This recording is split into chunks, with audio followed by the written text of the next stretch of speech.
A Umbanda e o Candomblé são duas religiões nascidas no Brasil e que compartilham a mesma matriz africana. Porém, existem muitas diferenças entre essas duas vertentes religiosas, tanto histórica quanto teológicas. Olá, esse é o canal Curiosidades Religiosas, e a curiosidade de hoje é a diferença entre o Candomblé e a Umbanda. Diferentemente das três religiões monoteístas ocidentais, o cristianismo, o judaísmo e o islamismo, a Umbanda e o Candomblé não possuem uma tradição escrita marcada por um livro sagrado, como a Bíblia, a Torá e o Alcorão. A Umbanda e o Candomblé possuem uma origem comum nos ritos africanos e uma tradição marcada essencialmente pela oralidade e pelo aprendizado religioso, direto por meio da prática cotidiana da religião no terreiro. O terreiro é o local onde são realizados os rituais religiosos, tanto da Umbanda quanto do Candomblé. A cruel escravização de povos africanos em terras brasileiras ocasionou a mistura de povos e culturas diferentes. Em nosso país, fundiram-se a cultura, o sangue e os costumes de povos nativos indígenas, africanos e europeus. Os africanos trouxeram consigo a prática de cultos religiosos comuns em todo o território africano, destinados à gratidão e aos pedidos aos orixás. Os orixás na mitologia africana são, em geral, divindades que ordenavam o mundo e estavam presentes de maneira imanente nas forças da natureza.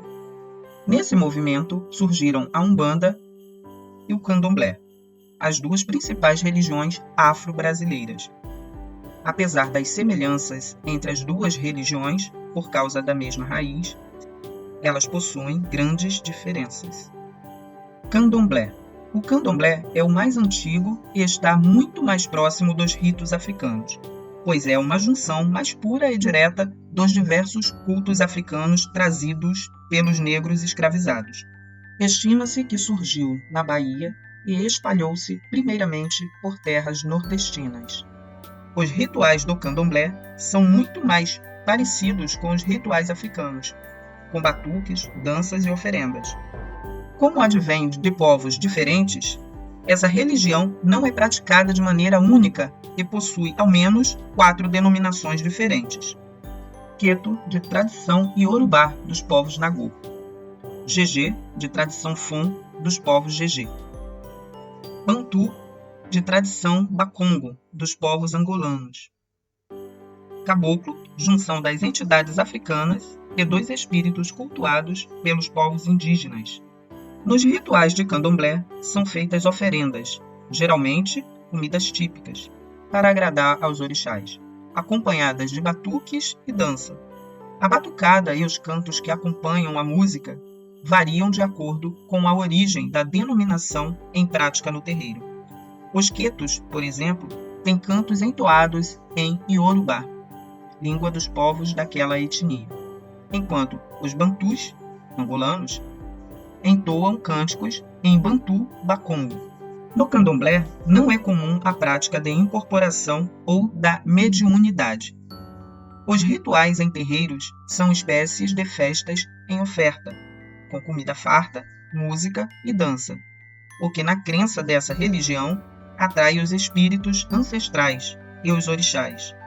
As pessoas presentes nestes rituais, quando iniciadas na religião, entram em uma espécie de transe e dançam de acordo com os seus orixás de cabeça, o orixá que guia a vida de cada pessoa.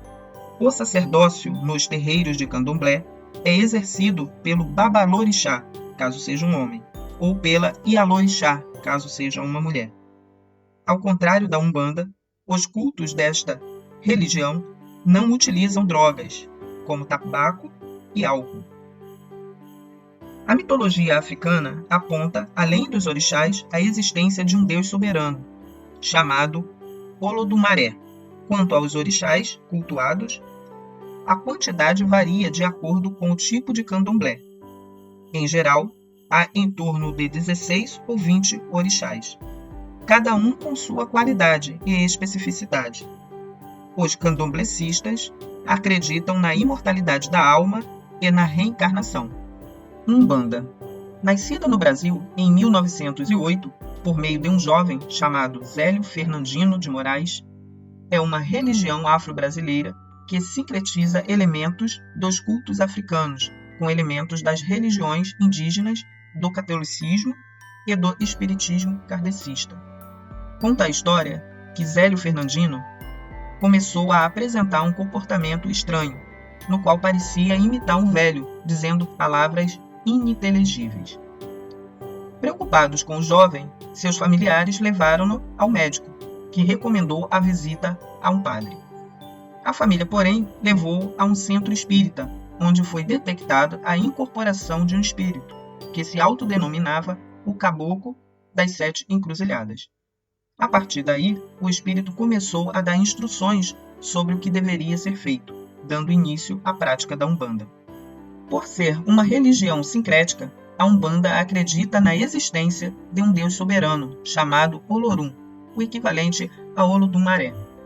Mantém uma relação de crença em relação aos orixás, porém, diferente da crença candomblecista, acredita na imortalidade da alma, na reencarnação e no karma, além de cultuar entidades, que seriam espíritos mais experientes que guiam as pessoas. A figura dos orixás aparece para os umbandistas como uma energia natural, que é acessada pelos espíritos guias, as entidades, e passada por meio desses espíritos às pessoas. Um dos principais marcos cristãos presentes na Umbanda, herdado do catolicismo e do espiritismo kardecista, é a prática da caridade. Na Umbanda, somente quem pratica a caridade incondicionalmente é capaz de evoluir o seu espírito. Os umbandistas, em seus rituais, tocam batuques e cantam cânticos sagrados em português, além de receberem incorporações por meio dos médiuns, das entidades que têm o poder de curar, aconselhar, avaliar e modificar a vida das pessoas. Por ser uma religião de crença bastante imanente, os espíritos ou entidades têm uma ligação muito forte com a vida terrena. Por isso, tem ligação com elementos presentes na vida material, como o consumo de fumos, de comidas e de bebidas, algumas alcoólicas, para realizarem o que chamam de trabalho, a incorporação no terreiro durante o ritual. Essas representações se ligam a uma simbologia sagrada para tais religiões e devem ser respeitadas. O sacerdócio em terreiros de Umbanda é exercido pelo pai de santo, caso seja homem, ou pela mãe de santo, caso seja mulher. A Umbanda também não é composta por uma vertente única. Após a sua disseminação por meio do médium Zélio Fernandino, várias vertentes diferentes começaram a aparecer. Em 1939, foi fundada a União Espírita de Umbanda, no Brasil, UEUB, que institucionalizou essa religião, tornando-a mais consolidada teologicamente que o candomblé. A partir de então, a UEUB passa a organizar congressos de Umbanda no Brasil, o que estimula o estudo e o fortalecimento da doutrina umbandista. Na Umbanda são cultuados 9 orixás: Oxalá, Ogum, Oxóssi, Xangô, Iemanjá, Oxum, Inhansã, Nanamboruquê e Obaluaê. Esses orixás representam as chamadas 7 linhas da Umbanda.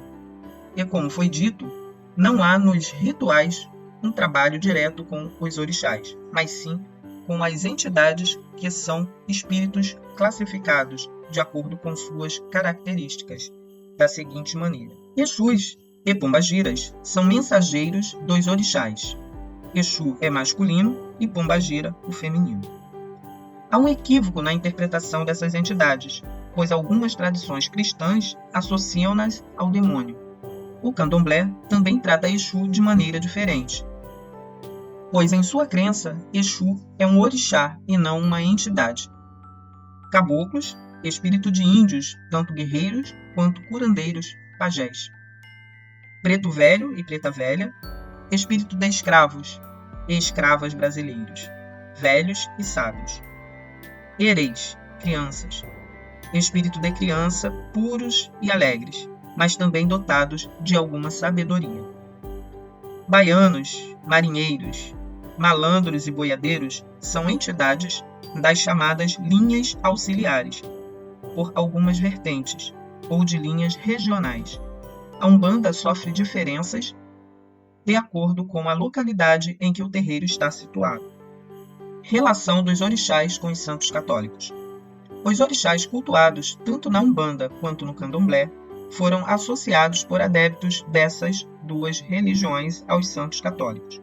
Isso porque, durante o período colonial, quando os primeiros africanos foram raptados e trazidos para terras brasileiras como escravos, a religião oficial da colônia era o catolicismo, e qualquer ritual pagão era duramente coibido. Para cultuarem seus orixás, os africanos foram aprendendo a disfarçar seus rituais, criando um código onde cada orixá fosse representado por um ou mais santos do catolicismo. Assim, Iemanjá, por exemplo, era representada por Nossa Senhora da Conceição, Xangô por São João, Ogum por São Jorge, Oxalá por Jesus e etc. Conclusões. A Umbanda e o Candomblé não são religiões puramente africanas, mas de matriz africana e fundadas no Brasil. Apesar de uma raiz em comum, o Candomblé está mais próximo dos cultos africanos, por ter sido mais preservado, não se misturando tanto com outras religiões. Nos ritos do Candomblé são celebradas as energias trazidas pelos orixás, que provocam um efeito de transe nos adeptos dessa religião, que dançam por meio a cantos, batuques e comidas, oferecida aos orixás. Já a Umbanda misturou, de maneira mais visível, ao catolicismo, espiritismo e o candomblé, fundando uma doutrina baseada em ideais dessas três religiões distintas. Por ter sido mais difundida, a Umbanda consolidou-se melhor enquanto doutrina e instituição religiosa, o que a fortaleceu no Brasil. Você gostou desse vídeo? Então deixe seu like, compartilhe, se inscreva no canal e clique no sininho para receber as novas publicações. Você gosta desse assunto? Então conheça agora o curso de Ciência da Religião. Basta clicar no link que está logo abaixo das inscrições desse vídeo. E bom estudo!